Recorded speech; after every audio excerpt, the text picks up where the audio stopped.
Hola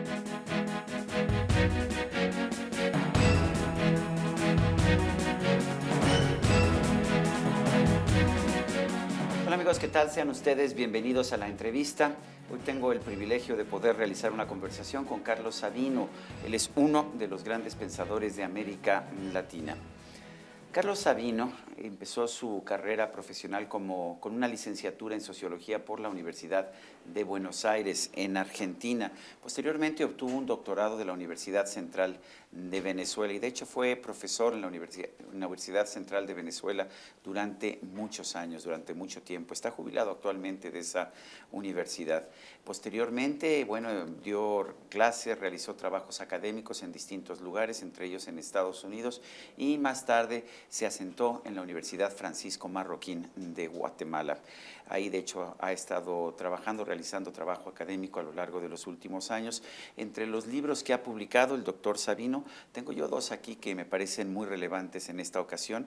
Uno de ellos es Todos nos equivocamos, el otro es Los senderos de la libertad. Profesor Carlos Sabino, gracias por estar con nosotros aquí en la entrevista. Muchísimas gracias a ti realmente. Todos nos equivocamos parece una crónica de muchos intelectuales latinoamericanos del siglo XX, que primero fueron grandes entusiastas del marxismo, de la Revolución Cubana, y después se desencantaron. Hemos visto el caso de Mario Vargas Llosa, pero la lista es enorme. Es una historia personal, es una memoria. Cuéntenos, doctor. Es una memoria, si son unas memorias, tienen algunos trozos autobiográficos, sobre todo en la juventud, tiene algunos trozos más académicos, si se quiere, no tanto diría académicos, sino en cuanto al camino reflexivo que yo seguí, sobre todo al final de ese gran viraje, digamos así.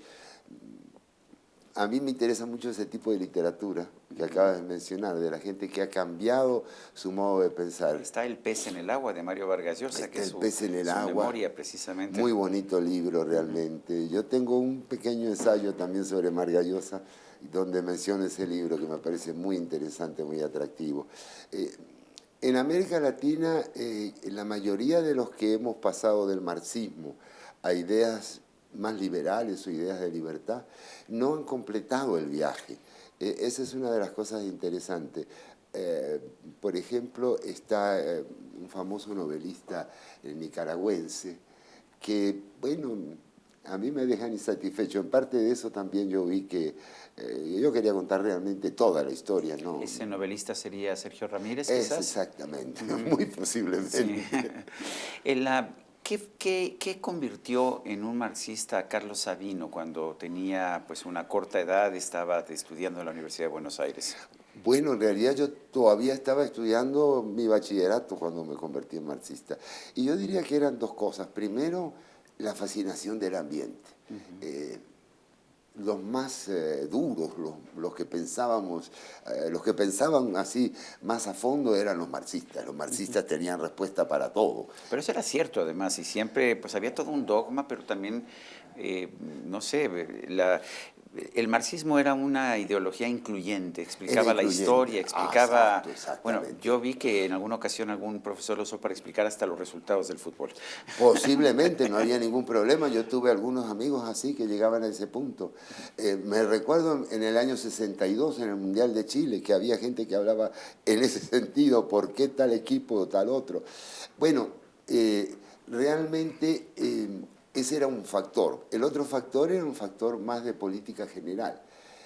Que yo era un niño demócrata, por así decir, una familia demócrata antiperonista, que viví con bastante intensidad la caída de Perón, para el lado de la alegría, y me convertí en un demócrata muy temprano. Eso me aceleró mi desarrollo o mi pensamiento político, y a los 14, 15 años, bueno, yo me sentía en contra de cualquier dictadura que hubiera en ese momento. Había varias en América Latina, pero encontré, más o menos en el año 60, 62 sobre todo, que lo que defendía la democracia eran dictadores. Empecé a entrar en esa polaridad entre los comunistas y los demócratas, pero los demócratas eran dictadores en muchos casos. Entonces, yo de joven decía, esto es como decir, me están asaltando, me están estafando ideológicamente. ¿Su actitud hacia Fidel Castro y la Revolución Cubana? Entusiasta. En un principio, como todos, como Vargas Llosa, por ejemplo. Bueno, Fidel Castro tuvo una influencia enorme. Yo vivo en Guatemala y la influencia de Fidel Castro en las guerrillas guatemaltecas fue decisiva, porque es los años 59 llega él a La Habana, es el 60, 61 donde hay esa expansión de guerrillas y donde, ahora uno lo entiende después de más tiempo, donde muchos gobiernos demócratas se sienten débiles y se van al extremo derecho, se hacen más autoritarios o hay golpes de Estado. Pero en esa época uno decía, bueno, este es un demócrata, ha derrotado a Batista. En cambio, los que están contra él son una sarta de dictadores. El Chile de Salvador Allende. Salvador Allende generó un gran entusiasmo porque no solamente era marxista, sino que había llegado al poder de manera democrática. Claro, y yo me fui a Chile. Bueno, entre esa primera etapa de principios de los 60 y mi viaje hacia Chile, mi migración hacia Chile, pasaron altibajos ideológicos. Yo me desengañé varias veces de los movimientos marxistas y cuando Allende gana en Chile, pues realmente yo pensé que era una oportunidad y una esperanza. Hice una cosa que se hace a los 25 años que después no se hace.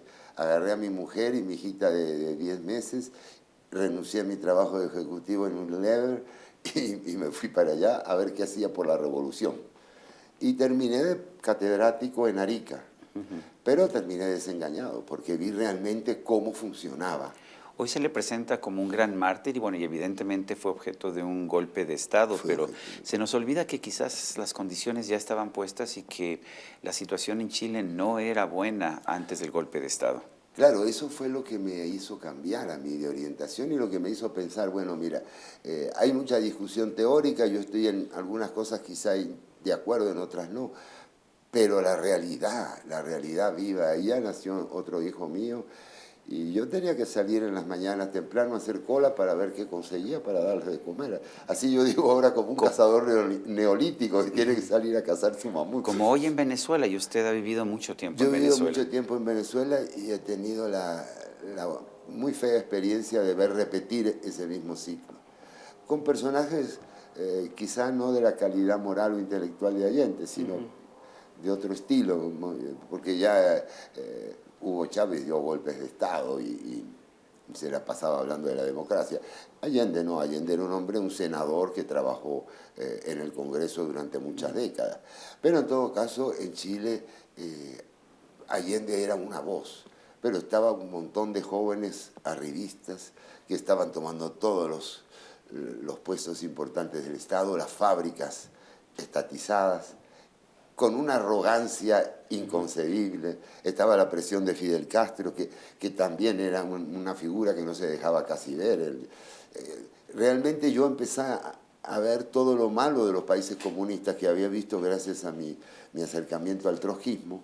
Lo estaba viendo en pequeño y problemas para salir del país. No es que no se pudiera, pero era un tanto más engorroso. Como en Venezuela. Como en Venezuela ahora. Ahora cada quien puede salir cuando quiere. El problema es que no se consigue un pasaje, no hay dinero. Usted tiene una jubilación, tengo entendido, de la Universidad Central de Venezuela. Sí, ¿Es muy generosa esa jubilación? Bueno, cuando yo me jubilé hace unos años todavía tenía bastante valor, era una jubilación atractiva.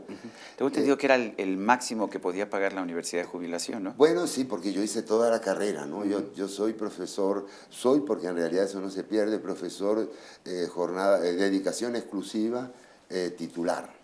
Entonces, bueno, yo me jubilé, era una jubilación muy generosa realmente. ¿Cuánto era en un principio? En un principio yo recibía en dólares. 3.300 al mes, pero eran 18 meses que cobraba al año, o sea que eran como 4.000 más o menos. Eso es. Me permitía un bonito viaje al año con toda tranquilidad. Eso es. Hace unos años, Si hoy no lo puedo cambiar a cambio oficial, no me dejan.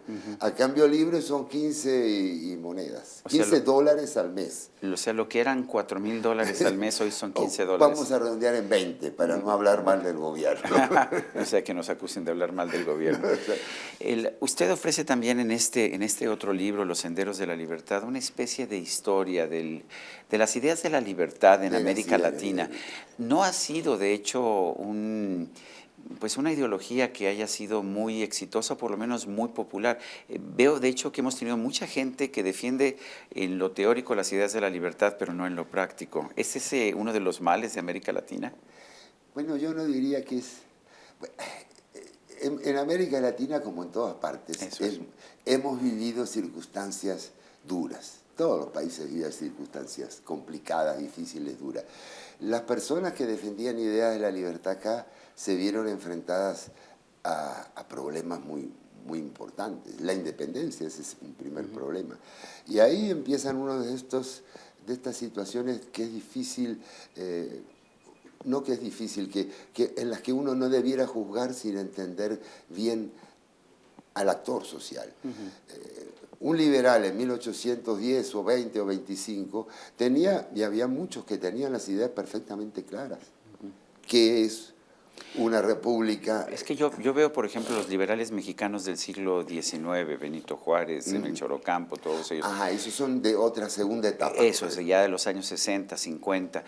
Tenían muy claro lo que estaban buscando. Sí. Son mártires y héroes de la República Mexicana, pero los actuales progresistas rechazan todas las ideas que ellos defendieron, el libre comercio, claro, la igualdad ante la ley.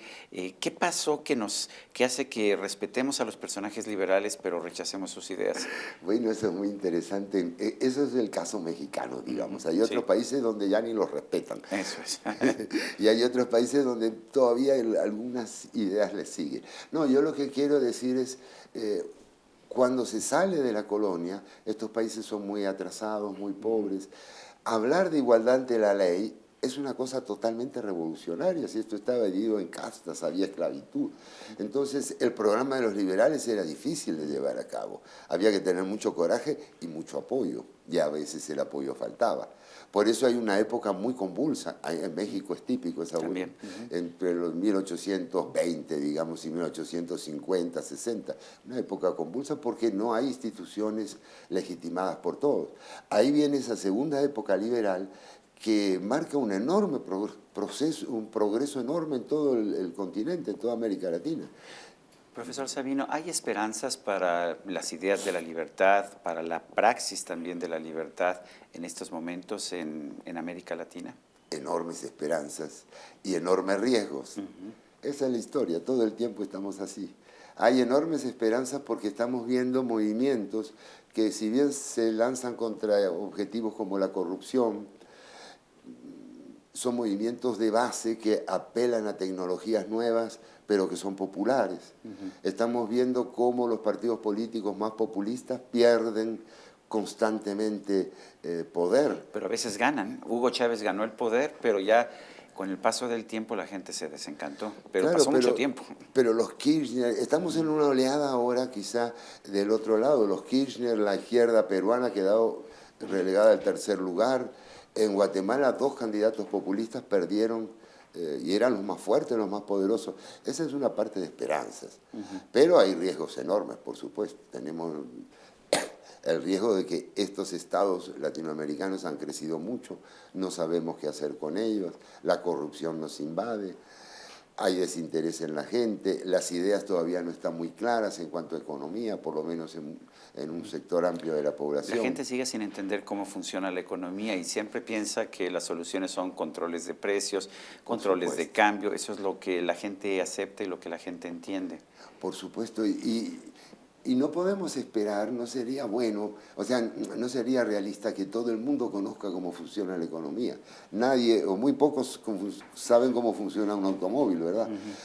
Pero que respetaran a los que saben, que hubiera maestros, periodistas, es decir, todo ese escalón de divulgadores sociales que por lo menos entendieran. Pero ellos. los periodistas que tenemos y los divulgadores que tenemos piensan que saben y en realidad no saben. Ese es un enorme problema. Sí, por eso a veces las ideas hay que afincarlas en las universidades, en los libros. Yo me dedico a escribir libros, algunos dirán, bueno, pero estás allá en la estratosfera, ¿verdad? En las nubes. Pero alguien lee el libro, alguna idea queda y esa idea puede llegar a un profesor y ese profesor la divulga. En fin, es el trabajo que se puede hacer, ¿verdad? Profesor Carlos Sabino, autor de Los Senderos de la Libertad y Todos nos equivocamos, gracias por esta conversación. Muchísimas gracias a ti, realmente. Y a usted, amigo televidente, que hace posible este programa, se lo agradezco también. Esto es todo por hoy, pero no se le olvide. Nos vemos la próxima.